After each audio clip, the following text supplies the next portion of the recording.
Welcome back to another episode of How I Franchise This. We're doing a little bit of a remix today. So instead of sharing a story of someone who left corporate to become a franchisee, we're going to talk about someone who left corporate to start a franchise brand and has grown it tremendously and has done an awesome job. So I want to turn it over to you, Katie. Excited to have you on. Why don't you introduce yourself and the brand you started? Awesome. Thank you so much for having me. I appreciate it. So like Alex said, I'm Katie. I am the founder of Hydrate IV Bar. So I'm the founder, CEO, and franchisor. Hydrate IV Bar is a collection of wellness spas. We specialize in IV therapy and vitamin injections and started in 2016 here in Denver, Colorado. That's where I'm born and raised and almost hitting our 10-year mark. That is incredibly exciting. How did you get into, what were you doing before? I mean, you just listed off, I'm founder, CEO, franchisee, all these things. What was life like before 2016? Or were you just born a CEO? I was born this way. No, I had no idea I knew nothing about franchising at the time. Absolutely love it now, but it's been, a learning curve for sure. So, my background, like I said, born and raised in Denver, I went to Arizona State for college and got a business degree. I started working, I've always been into health and wellness, sports. And so I started working in medical sales right after college. That was my foot in the door in the medical industry. But I was working in pain management. So totally different side of the spectrum from alternative preventative wellness that we're in right now. But I was, in my 20s and just had a great opportunity with this company. It was a lot of hustle. But I mean, it taught me a lot, but it was a I knew immediately at that time, like I'm either a really bad employee or this company is just awful. I mean, the leadership, everything. Sorry to this company, but it's what motivated me to do my own thing. And it really just started from this passion of not only wellness, but ultimately I just had this like entrepreneurial spirit. So I wanted to create like a job for myself that was more enjoyable, that I had passion behind, that I really believed in what I was doing. And I still wanted to work within the medical space. I wanted to, help people and take care of people. And so um I had a lot of the pieces. I mean, I laugh about it now. My parents at the time were like, what are you doing? What do you mean you're starting an IV therapy business? 10 years ago, people thought I was absolutely crazy. And I got this idea. I was watching a lot of Shark Tank and just, I thought if I don't do this, I'm going to kick myself. I don't have a mortgage. I don't have kids at the time. I could take really big risks. And it was about a year and it just was keeping me up at night. And so I encourage people all the time and other business owners or entrepreneurs, like if you have an idea, it doesn't matter how crazy it is, or like put the blinders on, don't let people tell you no, just go for it. And so I did. I was praying that one would work and it worked. Now my parents were like, that was a good idea, but it was very risky at the time. How old were you when you started? 26. Okay, so that's another thing. Those for those listening, like it doesn't necessarily matter how much experience, what age, if you're 25 or 45. I think when that idea is there and it's keeping you up at night and it's burning a hole and you're not super fulfilled by whatever you might have been doing at the time, it's like the best Yeah. time to do it is now, and the second best time was yesterday. Yep. So that's awesome. So you have this burning desire to go do it. Why IV therapy versus like a med spa or Good something question. Yeah, you're like, so you didn't like your boss, so you went IV therapy. Um, I knew I didn't like my boss, and I wasn't appreciated, and all the things that like a company culture shouldn't be. And I just knew even early on, I was like, I am working so hard, and this is not sustainable. And like work needs to be more fulfilling than this. I knew that so early on. So, um, I was basically, I mean, with my career, with my job, I actually kept that job for 2 years into What? Hydrate.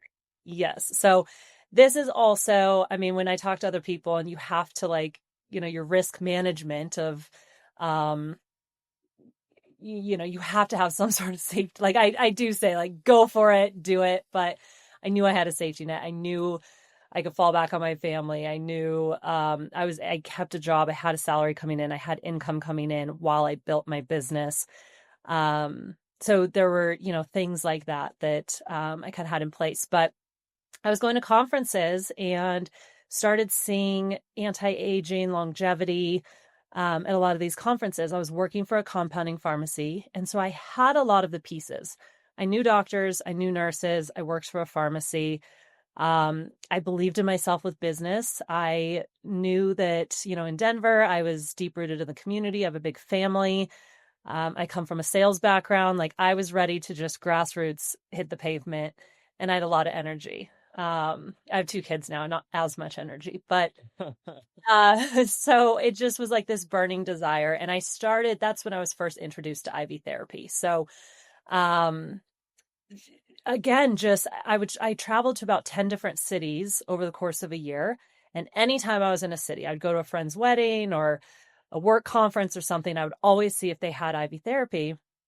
And I just started getting it done wherever I could.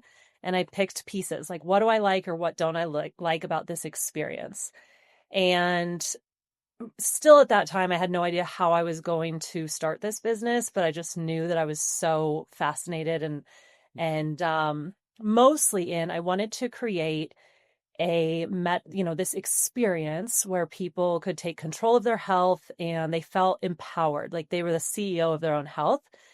And it was just a totally different experience than a traditional medical setting. So a lot of the medical offices I was working at, you walk in the door. I mean, one, it was pain management, but it was depressing. It was transactional. There wasn't, you don't have like those strong relationships. And even though it's this personal care, it's your health. And so at Hydrate, that's something that from the beginning, I was like, this is going to feel different. We have experienced medical professionals. We're using the same protocols, the same vendors, everything is a hospital setting, but we're going to be more accessible. We're open 7 days a week. You don't need an appointment. And it feels different. People come in and they are greeted with smiles and there's essential oils. It smells good. It's a place where you just are taken care of. And it was what I wanted. Like, as a consumer, I thought, this is what I want. Why are we not talking about all these amazing health benefits? It's something so basic. It's water and nutrition. And that's just, I mean, from the beginning, it was just this passion that is still deep rooted in our culture and our why. And that's why we're successful. And did you always think that it was going to be a franchise concept, or did that realization come later after, your laser focus on the first one? Yeah. What happened after location number one? Was it corporate store 2, 3, 4, 5, then franchise, or what did the journey look like as it started to scale? Yeah. So location number one, it took about a year to get everything going and, signed a lease, did the construction, did the build out, opened our doors. Our grand open party, our first day, I had some family members trickle in. I remember my dad was sitting getting an IV, and then the phone just rang. And I remember, I mean, I was even pinching myself, like, people are actually coming. Like, how did they know? I mean, it was just this, I'll never forget. It was a couple from Scottsdale, Arizona. They didn't know it was our first day. We didn't tell them it was our first day. Um, but the phone just rang immediately. And I still have that our core original team, um, no longer work with us. They've gone on to education and amazing opportunities. But we had such a good core team. We were so dialed in. It was always a nurse and I, and we just provided excellent service. So the hardest part still is just getting people to get in the door, just educating them that this is available and all the benefits. But once they are in our door, they're very sticky. Like, clients love it. They feel better. Word of mouth is huge. Personal referrals is huge. And then it starts snowballing. So it was, I mean, very early on in my business plan was, these are my fixed costs. I need to pay rent. I need to pay a doctor. I need to pay a nurse. I was very, very scrappy in the beginning. Not sustainable, but in my 20s, like, I worked our front desk 7 days a week. had no idea when my day off would be, but that was my plan. I did our marketing, I did our accounting, I did our payroll. I did everything that was non-clinical because I didn't have money. I had to keep our costs down. And so it was that hustle, but we knew pretty early on that it just started snowballing. And I think it's because, again, like our people, our values, the culture, the experience, it was always so dialed in from the beginning. And we provided an excellent service. So opened the first location April of 2016, was Yep. able to use, not only broke even, but became profitable in less than a year. And then took that money and opened a second one in June of 2017. Wow. So and then that was a whole nother business shift of I can't be at two places at once. I hired our first, teammate to work the front desk, and so just learning how to be in two different markets and thinking, okay, did we just get really lucky on the first one, or can we really do this again? We were able to do it again. And so that was my business plan. I didn't really have necessarily this, 5-year plan or this goal, or it was just, we're going to grow at a pace that is comfortable. I chose to not take on debt to open any location. So I always let one location self-fund the next location. And I was able to roll that up year after year. And how many corporate stores did you open before you started franchising? Yeah, I was opening my fifth corporate location the week we went into lockdown and COVID. So that's a whole nother, we could do a whole episode on January through Surviving COVID. 2020. Yeah, what was going on in Katie's mind. But so 2016, first location, success slam dunk. 2017, another really successful location. Um, 2018 was my first time as a business owner having some of those really hard business. So I had gone full in 100% into this business. I had a business partner at the time.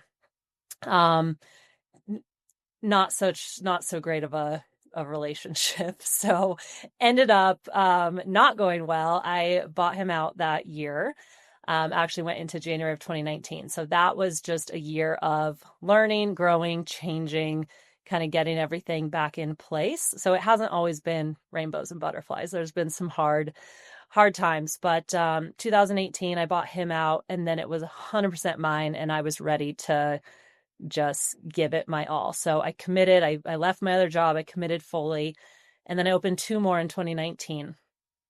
So that was a big year. Got those. So I had those four.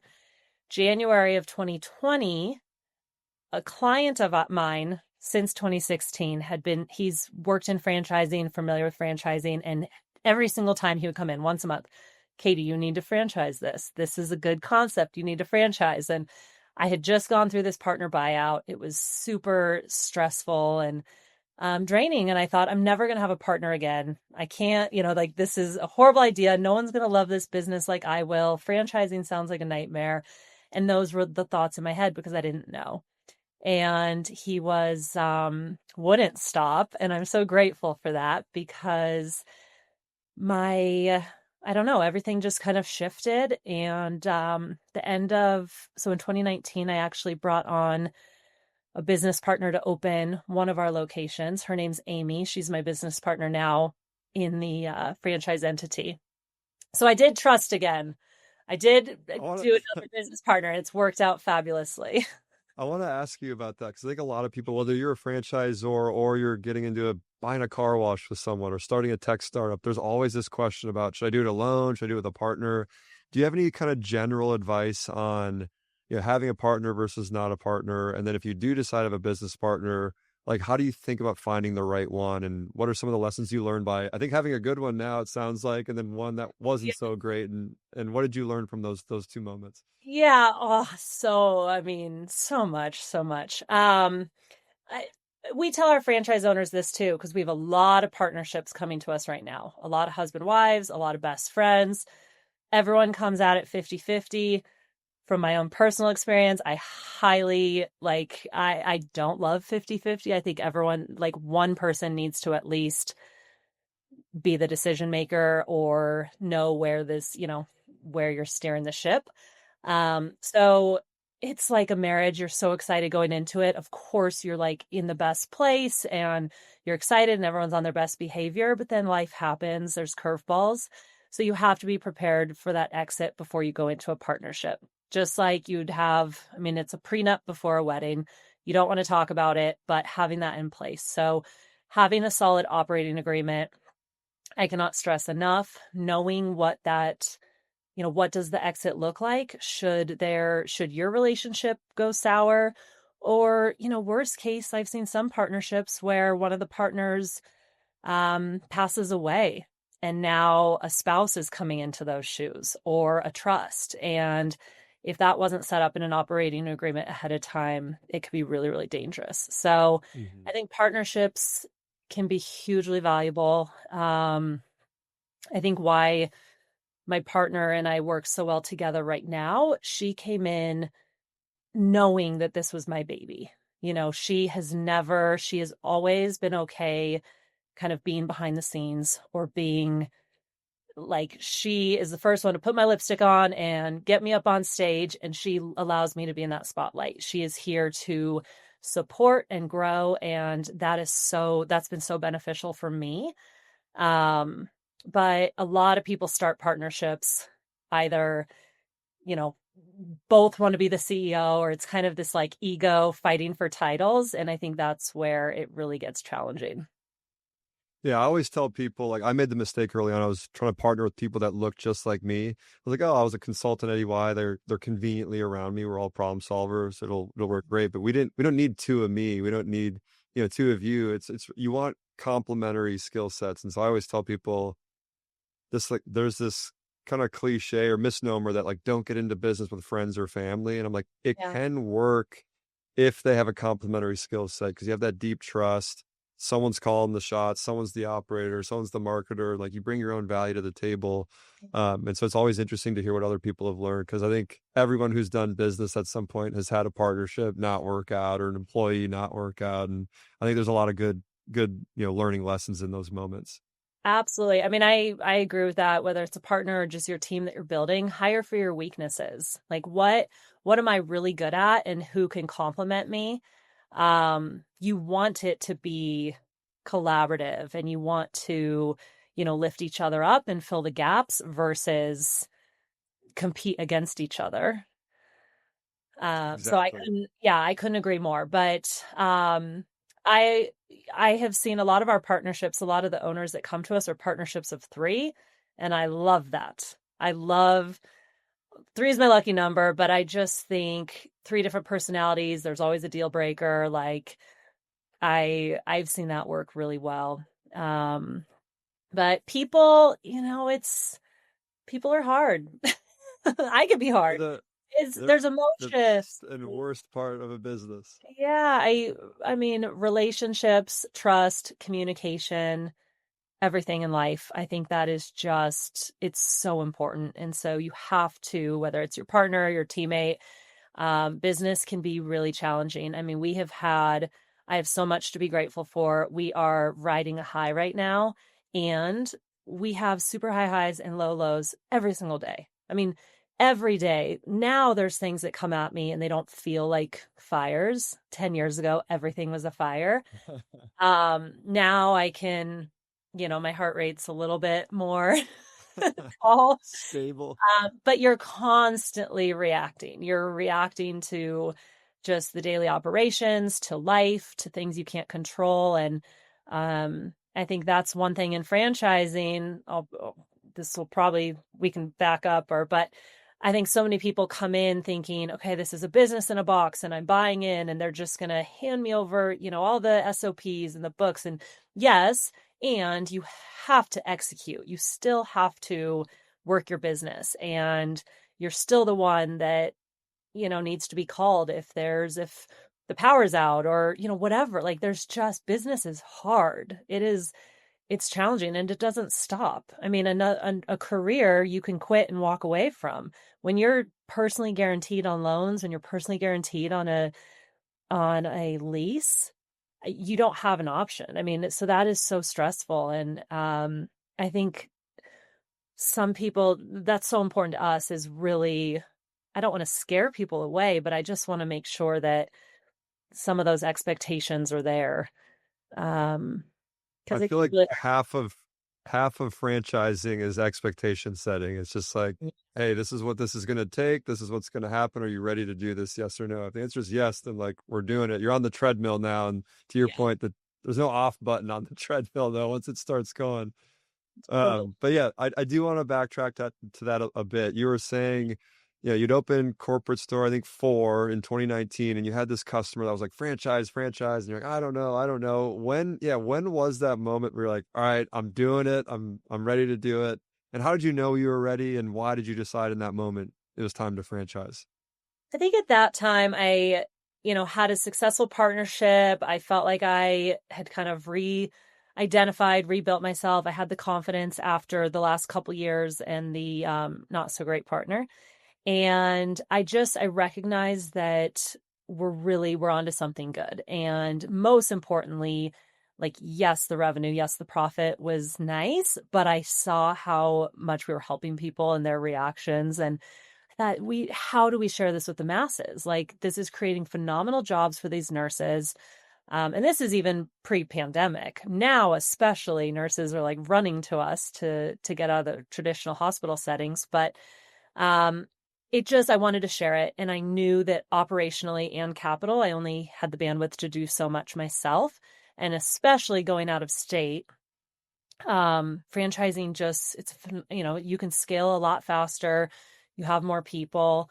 So I was much more open to it. And in January of 2020, so I was in the pipeline to open my fifth corporate location. We opened that for a year. It was in a non-traditional setting.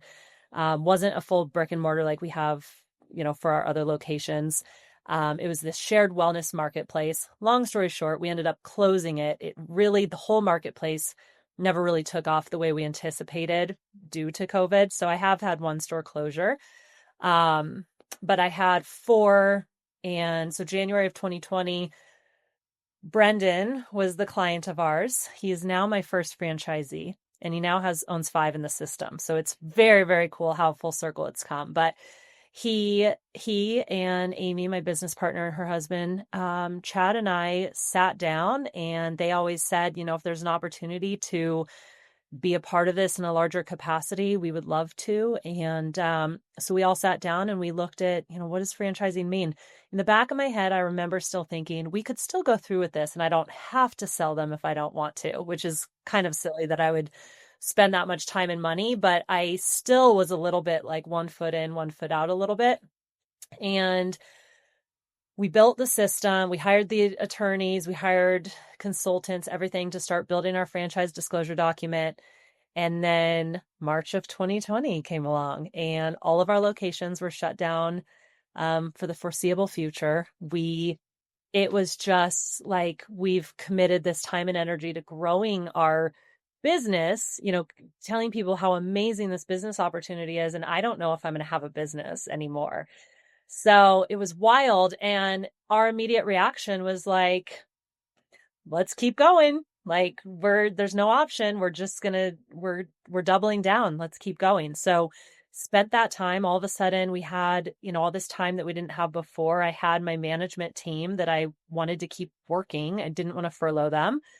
But we couldn't do any services in the spa. So we redid all of our training manuals. We combed through and audited all of our systems.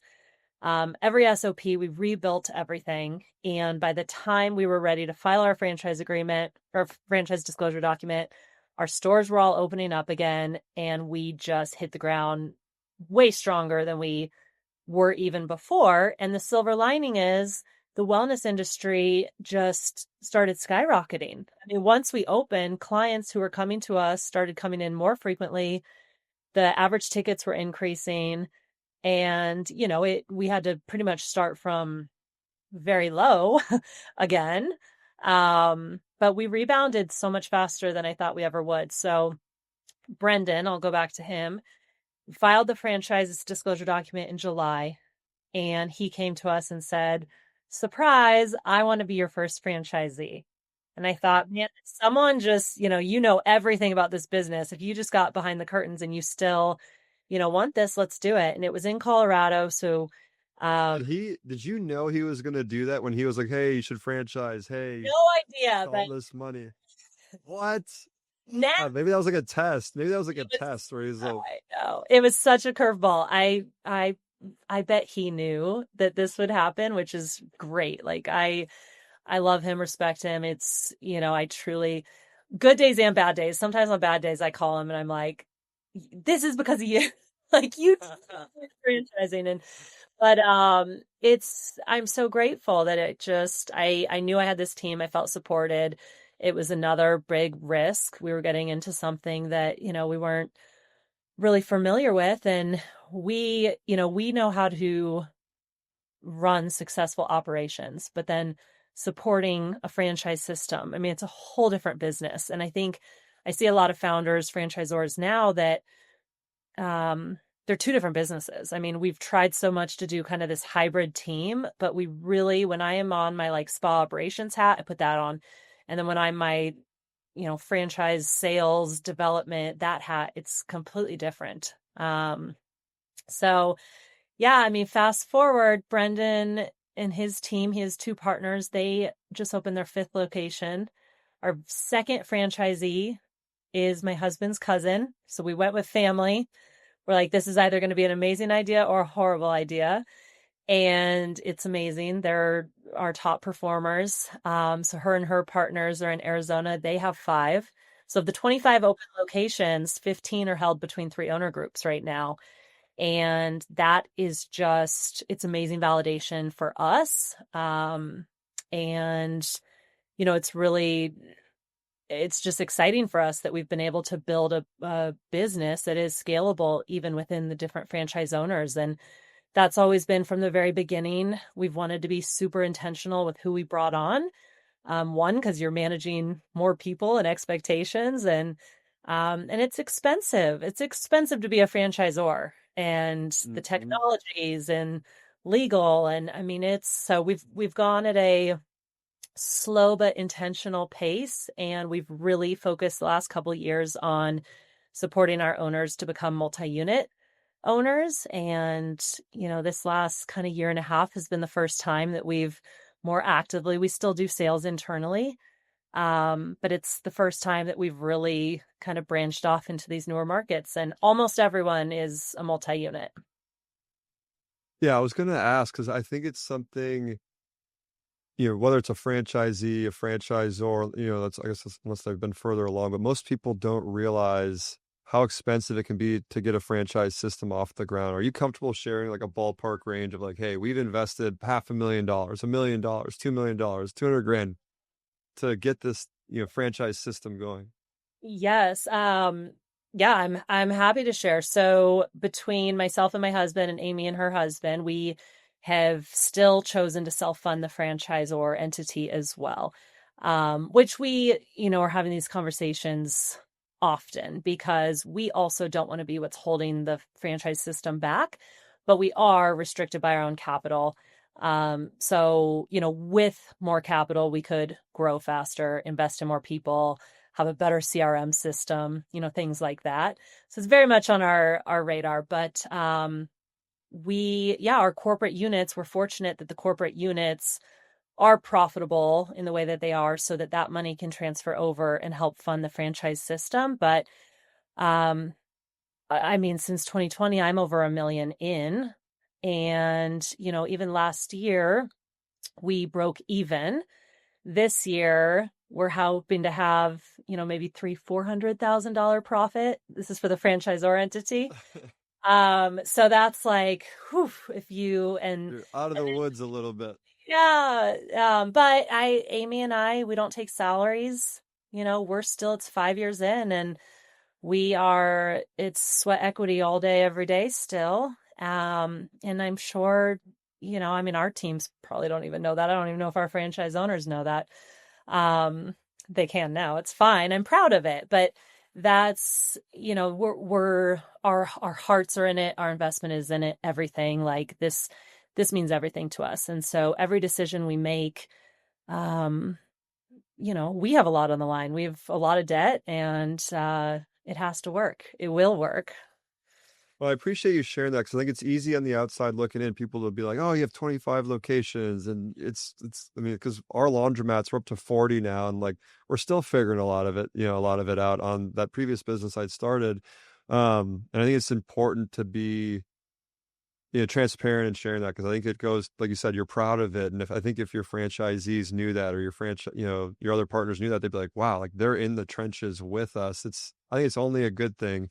So I appreciate you sharing that. Yeah, Um, absolutely. I think for the owners, it's always been really important to me. I mean, we have very we have fantastic two-way communication. We do a lot of like collaboration is hugely important for us when we're looking at franchise development or going through our discovery days. I make it very clear to everyone that we are an emerging brand. We are learning and changing and growing, and we're in an industry that regulation is changing all the time. So if you need something that has been the same process for 50 years and no one's questioning it, like that's not us. We're all over the place right now, and that's exciting. That, I work really fast. That excites me. But that could really scare some people. But our owners, they have a seat at the table right now. I mean, some of our best ideas have come from them over the last couple of years, and I think they really appreciate that. So I have 5 corporate units now. I've opened a fifth since. But our 5 corporate units are the test kitchens. We train everyone's franchise teams in our stores. We don't role play, like we are in it. We throw them in, and everything, new marketing initiatives, new retail products. We're testing everything because I don't want it to ever be something that just I'm talking down or I'm telling the franchisees how they have to do something and no one understands the why. I really want it to be intentional, and they know the why, and it's been well thought out, and this is a win-win for all of us. mhm. Yeah, someone told us early on, it's like you're not in the laundromat business anymore, you're in the franchise business. And You're that in the has been this people, you're managing people. at Yeah. first like what do they mean by this? I was like, I get it now. It's like there's the Yeah. people piece, there's the systems, the expectation setting. Like it's all these different things that there's some similarities to running this chain of, laundromats, but it's a lot different than having franchisees and that franchisor relationship. Yeah. One thing I wanted to double click on was you said, your top performing franchisee or franchise owner, I think was a family member. What is it about them that makes them, was it the right location? Are they just really good operators and they dug in? Like what is it about them that makes them, so good as a franchise partner? Yeah, that's a great question. Um, they her and her 2 partners, the 3 of them are such dynamic, amazing people. First of all, they've had their retention's incredible. They've had the same team for, over 4 years. Like that speaks super highly. So I truly, I mean, we have some locations that aren't performing as well as certainly I would like them to be. Sometimes I think I lose more sleep than the owners do on their own locations, but we look at it. Is it the market? Is it the site? And it's, it's always people. It's not necessarily saying it's just the owners, but it's their team. Like, who is running this business? Are their job descriptions clear? Are the expectations set? Are they being held accountable? You only can control so much. I only can coach these owners so much, but if they're not holding their teams accountable, if their spa coordinator is not selling memberships, you like the passion can be there, but you have to be profitable. You have to make money to have a business. So they just, they're fantastic leaders. They are very well connected in their community. I mean, from day one, they are grassroots. They they work so hard, but they have so much fun. They're like the best energy. People want to work for them. And I know that bleeds into the clients. Like the clients, it's the whole experience top down. And I don't know if you can teach that. Like we can teach on some skills, but I could just truly say those 3 are just such dynamic people, and people want to work for them. People want to do business with them. And they don't slow down. They're positive. They don't make excuses. I mean, I could go on and on. They're just fantastic people, and I know whether it's karma or just the whatever, it's coming back to them. It was like the best and the worst day for my franchise experience is when their store beat my stores in revenue. And I'm so proud of them, but I also like that competition inside of me is like, I don't have the top unit anymore. But they are excellent.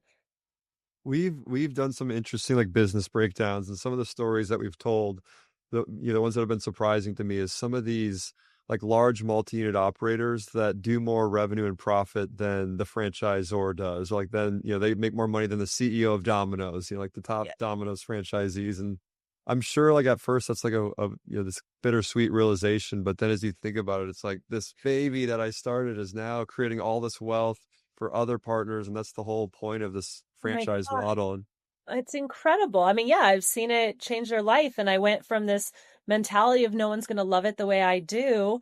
And I bet most days they're loving it more. Like they are just all in. And they're one example. I mean, our owners are truly, I mean, they are incredible. We've always been people first, the people that we have, and then it's their teams. But I can't stress that enough. Just relationships, people, emotional intelligence, leadership. That is what our most profitable locations, they can retain their teams.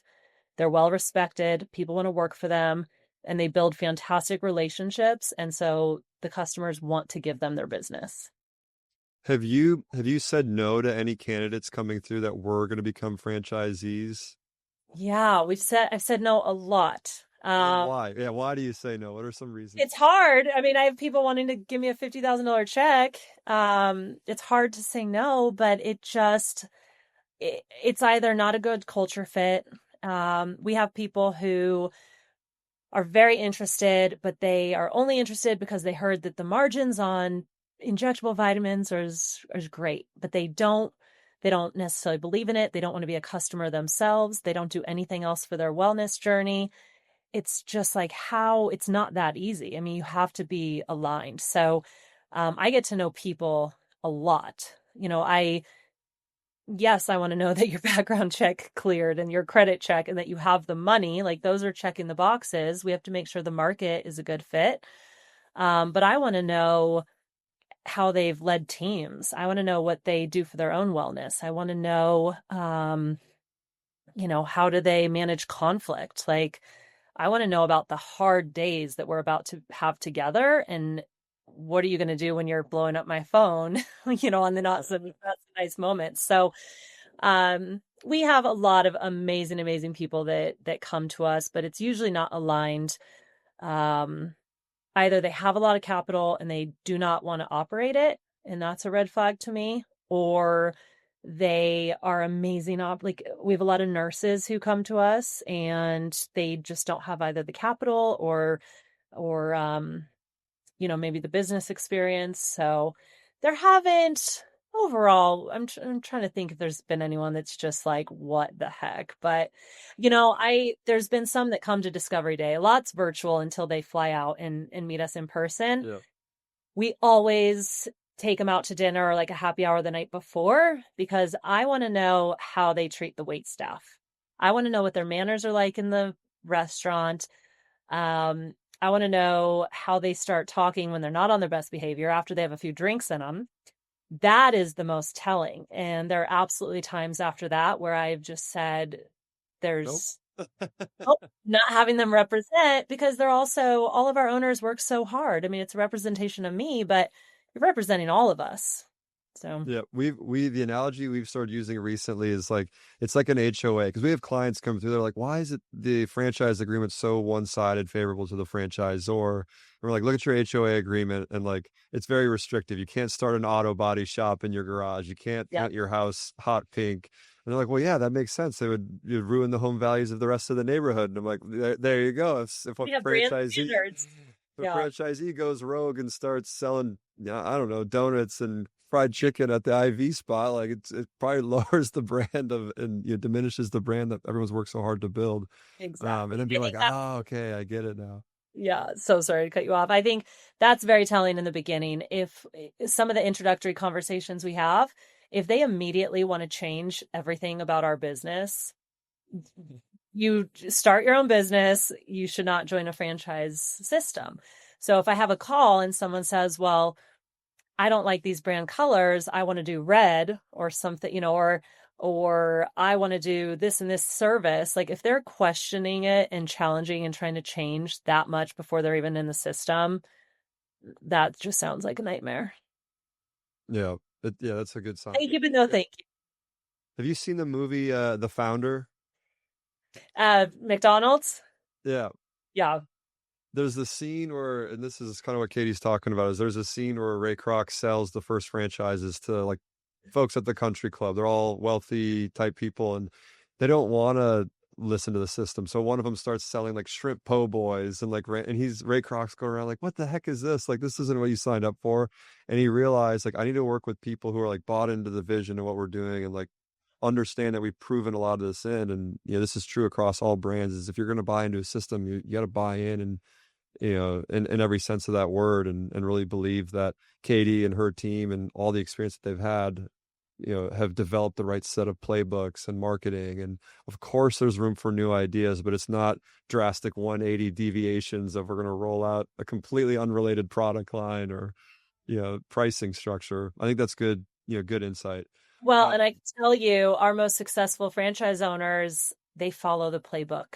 They they follow it, they trust us. They can question us, like they're for sure. I want, if everyone just sat back and never questioned anything, that would worry me. But the least successful spend so much time spinning their wheels, questioning everything, trying to change it, like minor things. And it's a little bit crazy. Like I talk to a lot of founders and they say the same. Like that's if you are aligned with the franchise and you are bought in and you are like commit to it, join them and commit to it. Hopefully they have something like a franchise advisory council or, these areas where you can absolutely collaborate and share insight. You should be growing and evolving together. But if you are going to be defensive and try and change everything, I think that's just a nightmare for both sides of the relationship. yeah, it's just not a good fit. Yeah. I think that brings me to my next or like kind of last set of questions. I really want to get into more kind of reflective, or tactical advice for those that are listening. As you think about your franchisees, yourself as an owner, what do you think people most often get wrong about owning a business and, franchise specifically? That it'll be easy. I'm joining a franchise. They made $1 million. I'm going to make $1 million. Mailbox money. Yeah, it's mailbox money. 10 years later, I'm still working on my business. I am still at my kids' school with our Hydrate tent, and I have my license plate says Hydrate IV, and I have logos on. Like I'm always representing my business and selling my business. I'm always asking for business. I think people get comfortable or they think, okay, at what point is it going to get easy? Or at what point do I have, like, can I just take a step back? Now, I don't work our front desk anymore every day. But if someone calls out, I can. Some owners also, I think, I mean, that's huge in our values is just teamwork. I can't, I'm not a nurse. I can't do the clinical job, but if I'm not willing to plunge a toilet or take out trash, why would I expect anyone to do that for me? So, um, I think it's just so important you do get to a place where you're not working in your business, you're working on your business. And that is how you scale. You have to be able to remove yourself from the operations, but you're still, I mean, I'm asking for business every damn day. You're the last line of defense and the biggest advocate. Yeah, absolutely. So I guess kind of the inverse of that question, if there's someone listening that's considering buying a business or getting into a franchise, what's your single biggest piece of advice for them? Yeah, I just, it's a big decision. So I think I encourage people just to really understand what is your why? Either what is your why for getting into business for yourself? Why is franchising interesting to you? Do your homework, ask consultants. It's a big decision to make. So really understand the franchisee-franchisor relationship. And I would definitely vet out other franchise owners. They're always listed in the franchise disclosure documents. So I think someone told me this just for franchise sales. They say, nothing's going to sell your franchise like happy franchise owners who are making money. So look at the brand, the culture, the people behind it, understand the support. And if those check kind of all your why boxes, then go for it. I think that's really good advice too. And I think I get asked a lot from other entrepreneurs, whether it's franchising or not, because like we've raised a bunch of venture capital for this business that we're doing now, my prior business. And they're like, I want to raise money. Can you help me raise money? I'm like, well, why? Why are you raising money? And it's, or I want to own the franchise. Why do you want to do that? It's amazing how many people are like, I saw this podcast, or I saw this, Cody Sanchez on a TikTok or an Instagram reel. I'm like, I need to go own a business. I'm like, well, but why? Is it because you're money motivated? Is it a legacy for your kids? Is it intellectually stimulating and fulfilling to you? Is it, what is it? Like, what is the real reason? And it's shocking how many people don't do that. So I think that's really good advice. Like, slow down, slow is fast, fast is slow down, really understand yourself and why you're doing this to begin with, because that's what's going to carry you forward through all the hard times, the ups and downs, the craziness, the stress that comes with all this. So know your why. That's great advice. Last question. I guess two. Last question, or second to last question. What's next for Hydrate IV? Like, what's the grand, vision for you guys? Are you doing this forever? Are you doing this the next couple of years? Private equity? What's the like ultimate goal? Well, What's your wow? I wish I had a crystal ball and I knew because no, I mean, I'm so proud of this business. I mean, what we've done in 10 years is incredibly exciting. So we're 25 open, 25 in the pipeline. We've pretty much done that, just our own labor and just internal, love, money, all the things. We have a lot of energy still. I have an amazing, passionate, loyal leadership team. And we got into franchising to grow and to sell franchises. So we are at this pivotal time right now where getting to 100 units is very attainable. And, in franchising, if you're under 100, you're like cute. So that like immediate is, what does our 100 unit look like? And that could easily be pick 5 more cities, develop 10 out to get our 50 to 100. That could be a year and a half, 2 year. I mean, maybe faster if I get to work. But and then from there, I have a lot of energy still in the tank.